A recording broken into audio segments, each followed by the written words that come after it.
নগাঁও জেলার শামগুড়ি বিধানসভা এলাকার অন্তর্গত ইটাপাড়া গ্রামের বাসিন্দা ফাইজুল রহমানের বাড়িতে দিনের বেলাতেই দুঃসাহসিক চুরির ঘটনা সংঘটিত হয়েছে। চোরের দল বাড়ি থেকে প্রায় লক্ষাধিক টাকার সোনার গয়না এবং নগদ 25,000 টাকা লুট করে নিয়ে যায়। ঘটনাকে কেন্দ্র করে সমগ্র এলাকায় তীব্র চাঞ্চল্যের সৃষ্টি হয়েছে। জানা গেছে, নগাঁওয়ের ইটাপাড়া পুলিশ ফাঁড়ির অধীন ইটাপাড়া অঞ্চলে সাম্প্রতিক সময়ে একের পর এক চুরির ঘটনা বেড়েই চলেছে। দিনের বেলায় এমন দুঃসাহসিক চুরি সংঘটিত হওয়ায় সাধারণ মানুষের মধ্যে আতঙ্ক ছড়িয়ে পড়েছে। স্থানীয় বাসিন্দাদের অভিযোগ, এলাকায় বেড়ে চলা মাদকাসক্ত যুবকদের একাংশ এই ধরনের অপরাধমূলক কর্মকাণ্ডের সঙ্গে জড়িত থাকতে পারে। ঘটনার পর ফাইজুল রহমান ইটাপাড়া পুলিশ ফাঁড়িতে একটি লিখিত অভিযোগ দায়ের করেছেন। পুলিশ ঘটনার তদন্ত শুরু করেছে বলে জানা গেছে। তবে বারবার চুরির ঘটনায় এলাকাবাসী ক্ষোভ প্রকাশ করে দ্রুত দোষীদের গ্রেফতার ও এলাকায় কড়া নজরদারির দাবি জানিয়েছেন।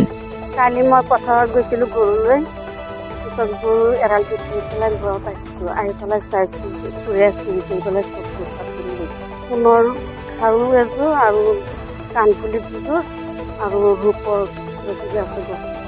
মইতো টাউনত গৈছিলোঁ কামত, আহি শুনিছোঁ ঘৰৰ পৰা গহনা পাতি চব লৈ গ'ল, পইচা পাতি লৈ গ'ল চোৰে।